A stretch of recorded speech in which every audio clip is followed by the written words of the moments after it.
Ce juge nous emmène au greffe, dans un labyrinthe de dossiers. Dans ces étagères, le volet belge des attentats de Paris, 235 cartons qui illustrent ce que peut être la charge de travail d'un juge.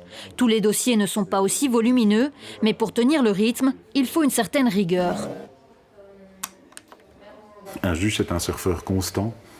Et à chaque fois qu'il a passé un rouleau de vague, il doit faire attention au rouleau de vague qui arrive après, qui est à chaque fois de semaine en semaine.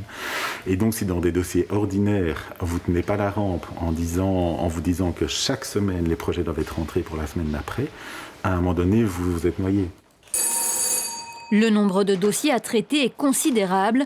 En 2019, 6200 dossiers sont arrivés au tribunal correctionnel de Bruxelles. C'est presque 2 fois plus qu'en 2015, sans compter les méga-procès comme ceux des attentats qui immobilisent des juges pendant de longs mois. Cet après-midi-là, cette juge a 19 dossiers fixés à son audience. Elle ne pourra en prendre que 6. Il faut donc faire des choix en fonction de l'ancienneté du dossier ou de la nature des faits.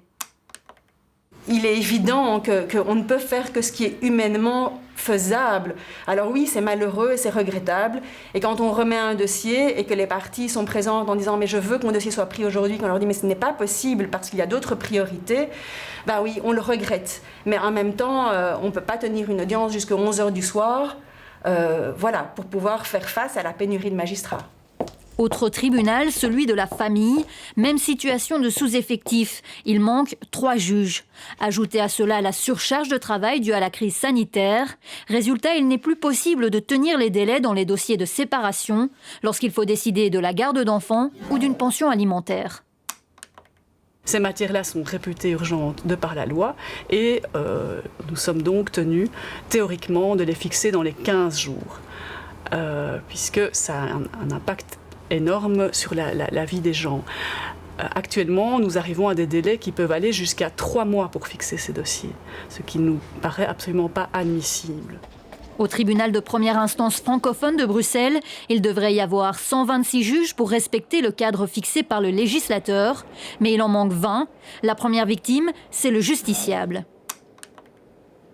Pour le justiciable, le procès, c'est vraiment un pan de sa vie, c'est quelque chose d'essentiel.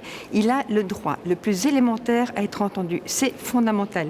Que ce soit une audience correctionnelle, que ce soit une audience de famille, une audience civile, même le plus petit dossier a son importance pour cette personne parce que c'est une partie de sa vie. Et il ne faut pas oublier non plus que l'audience a aussi une fonction de catharsis où la personne peut s'expliquer. C'est enfin le moment où elle voit son juge et elle peut l'expliquer. Un moment de plus en plus souvent réduit à quelques minutes, frustrant pour le citoyen comme pour le juge. Le ministre de la Justice a évoqué une ouverture de poste pour l'été. Cela permettra peut-être d'arriver au nombre de juges fixé par la loi.